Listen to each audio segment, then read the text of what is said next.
أنا عندي ألم فظيع في فقرات الرقبة في نهاية العنق، وعندي تنميل في إيدي. إيه التمارين؟ بنقول دايما وبنكرر دايما مع حضراتكم إن مفيش حاجة اسمها أنا عندي غضروف في الفقرات العنقية ويبقى في تمارين معينة نعملها بدون علاج متكامل بالنسبة لنا، سواء كان في العلاج الطبيعي والتأهيل أو لو كان الغضروف ده شديد بالنسبة لنا ومتحول لزمايلنا جراحين المخ والأعصاب أو جراحين العمود الفقري.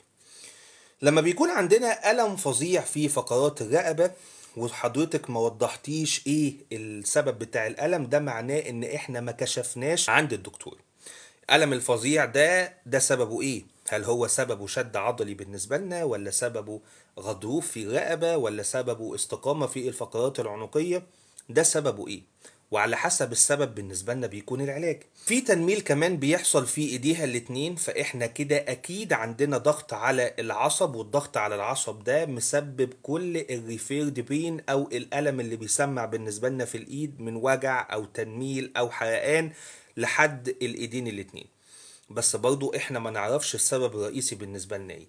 فالتصرف الصحيح بالنسبة لنا والعلاج ان احنا اولا نكشف عند طبيب المخ والاعصاب، نعمل أشعة على الرقبة مهما كان نوعها على حسب الكشف مع الدكتور، نعرف السبب اللي موجود بالنسبة لنا في الرقبة بداية من الشد العضلي لحد تزحزح الفقرات.